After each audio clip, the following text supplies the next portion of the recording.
सचखंड लेकर गए तो वहां क्या देखा कि परमात्मा अन्य रूप में तेजों में शरीर में सिंहासन के ऊपर बैठे, सिर पे मुकुट है, ऊपर सफेद छत्र है, बहुत बड़ा गुम्बद है, सुंदर तेज पुंज का बना हुआ। जैसे ये पिलर खड़े हैं, ये पिलर लोहे के हैं, वो तेज पुंज के एक ही तत्व से बनता हुआ सब कुछ। और बहुत तेजों में पृथ्वी है, सतलोक एक पृथ्वी है। और ये बताओ नूर ही नूर है, प्रकाश ही प्रकाश है, चेतन ही चेतन है, और कुछ है नहीं। वह सब बाग बगीचे हैं, सफेद कलर के हैं, सुंदर लदपद मेवा से रहते हैं, फलों से लदपद रहते हैं, सदा बहार हैं। दूधों के सरोवर तालाब दरिया सागर भरे हुए हैं, वहाँ जल अमृत सरोवर भरे हुए हैं, वो कभी खराब नहीं होते। उसी का एक सैंपल यहाँ पर है, परमात्मा ने भेज रखा है। गंगा का जल जो है इस पृथ्वी पर है, गंगा जैसा जल नहीं। लेकिन ये आया कहाँ से है? जिसकी दिव्य दृष्टि ने काम किया, देखा कि वे शिव के लोक से गंगा आई। शिव के लोक में कहाँ से आई? विष्णु के लोक से आई। इससे आगे इनकी बुद्धि काम नहीं करती। विष्णु के लोक में कहाँ से आई? इस ज्योति निरंजन के पास एक ऐसा डैम है, बहुत बड़ा डैम है, जिसको जटा कुंडली डैम कहते हैं, वो सरोवर कहते हैं। और वहां कहां से आई? सतलोक से।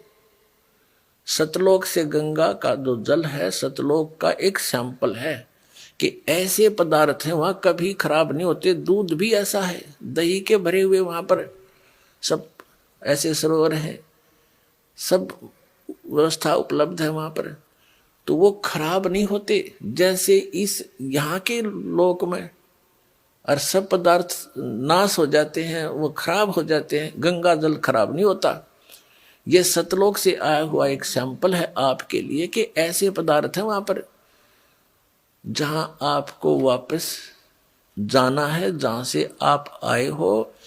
ये जो दास आपको बता रहा है, ये कोई लोक वेद नहीं, कोई डूम भाट के गीत नहीं, ये गॉड गिवन ज्ञान है। कबीर भगवान ने बताया है, वो स्वयं आकर ज्ञान दिया है।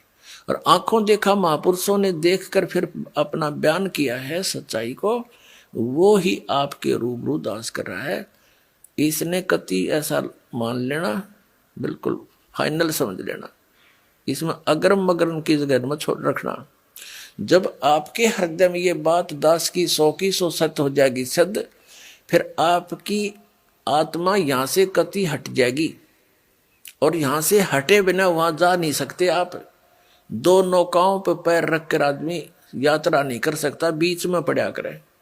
तो जैसे जब तक आप यहाँ रहो, आराम से रहो अपने बच्चों में, भाइयों में, बहनों में, माता में, जो भी आपका परिवार है, रिश्तेदारी है, लेकिन भगत बना कर रखो उन सब ने। और वो भगत नहीं होंगे, आपकी आस्था रहेगी तो फिर आपको ये लटका लेंगे। तो बच्चों को भी नाम पर लगाओ। और फिर भी कोई नहीं मानता है, दुर्भाग्य है, तो डगमग ना होना। इस ज्ञान को आधार बना के आपको ये सोच लेना चाहिए कि आप तो यहाँ रहने ही नहीं हो, आपके बेटा है चाहे बेटी, कितने अच्छे हैं, पोता है पोती है, जोते हैं जोती है, या कोई कार कोठी है, तो आप तो यहाँ रह ही नहीं सकते। ये आपके हैं कैसे? जब तक आप इनके साथ हो, बिल्कुल प्यार से रखो। ये उस परम पिता के बालक हैं। जैसे एक नौकर रहता है, उसको ड्यूटी लगा दी जाती है धनी यानी मालिक के द्वारा कि मेरे बच्चों की देखभाल कर, और ये पैसा ले इनकी खर्चे का। तो उस नौकर को मालूम होता है उनकी कितनी केयर टेक रखता हो कि कहीं ये नाराज ना हो जाए, इनको कोई दुख ना हो जाए, शिकायत हो जाए, मालिक तेरी नौकरी से बर्खास्त ना कर दे। उसके अपने बच्चे ना होते हुए भी वो उसके हृदय से सेवा करता है उस समय। लेकिन जब उसको नौकरी से निकाल दिया जाता है, उसमें उनकी ममता नहीं होती। उसको पहले पता था कि ये तेरे नहीं, ये मालिक के बच्चे हैं। ये आपकी जो भूल कद मिटेगी वो तो समय आप बताएगा, लेकिन ये मिटानी पड़ेगी आपने। ये बच्चे आपके नहीं हैं, ये शरीर आपका नहीं है। कहते काया तेरी है नहीं, ये माया कहाँ से हो? और हम यहाँ अपना जीवन नाश करते हैं, चोरी करके, डाके मार के, रिश्वत ले करके। आप देखते हो मंत्री लोगों का भी इतिहास सुनते हो, और जजों के बारे में भी सुनते हो, आईएएस आईपीएस के बारे में, और बहुत से इंजीनियरों के बारे में, डॉक्टरों के बारे में रिश्वत लेते हैं। धिक्कार है उनके जीवन को, उनको ज्ञान नहीं है, इसलिए विष खा रहे हैं। जब ये ज्ञान होगा, जहर दिखाई देगा आपको। परमात्मा ने बताया कि तुमने उस दरगाह का मैल नहीं देखा और धर्मराज के तिल तिल का लेखा। तुमने वो स्थान देखा को ना जहां काउंट होता है, वहां छुपा नहीं सकते, वहां गवाह की आवश्यकता नहीं है।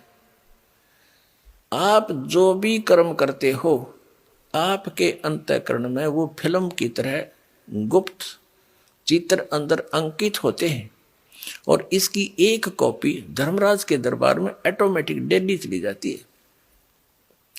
जब आप वहां जाओगे, आपकी आरडिक्स वहां तैयार पाओगी और ला के कंप्यूटर में, और आपको खड़ा कर देंगे सामने, अब देख तेरे कुक्रम और सुक्रम। वहां पूछने की, वहां ना करने की आवश्यकता कोई नहीं, इसने झूठ बोलने का समय ना मिल रहा है, अगमन ऐसा ना करे, वो तो करता दिखे। फिल्म में जो आदमी कर रहा है सारे काम, वो कैसे कहेगा हमने ना करे, नीची गर्दन कर लेता है। कहते तुमने उस दरगाह का मैल नहीं देखा और धर्मराज के तिल तिल का लेखा, एक एक तिल का। चीटी पायल बाजे पैर, साहेब सुनता है सब लहर। यदि हम सोच भी गलत करते हैं किसी के बारे में, वो भी अंकित होती है।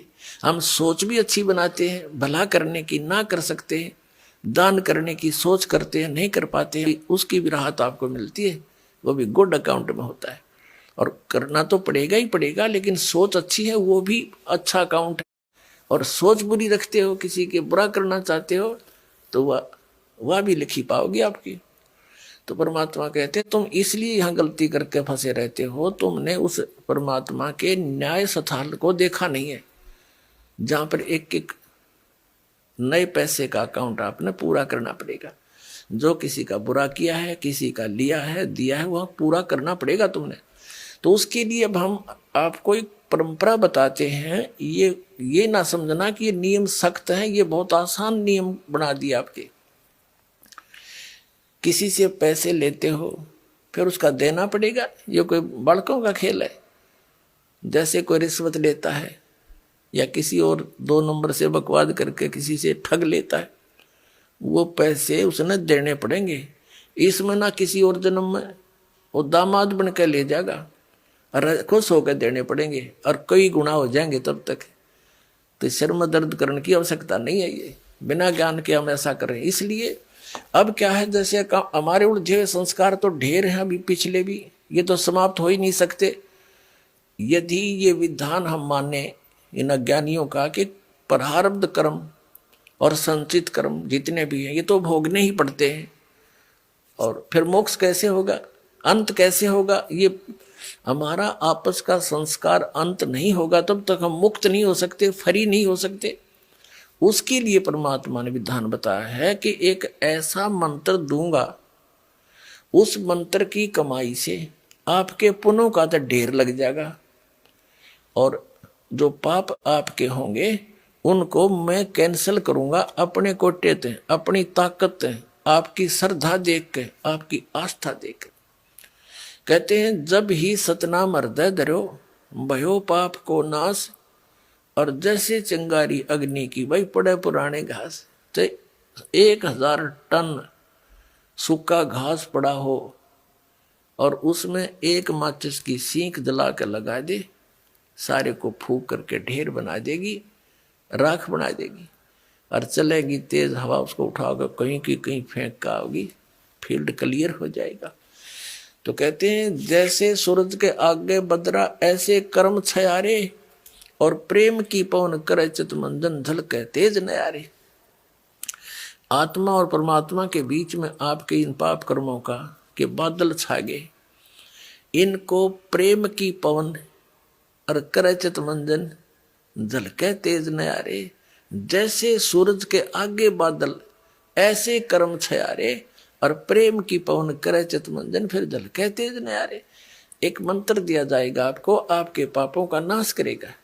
आपके जो पाप नाश हो जाएंगे, आपके हृदय में एक विशेष कसक बनेगी। भगवान की चर्चा सुनते ही, प्रारंभ होते ही उसका नाम शुरू होते ही कहीं पर भी चर्चा सुनते हो तो एकदम गदगद आत्मा होगी, आंखों से आंसू टपकने लग जाएंगे।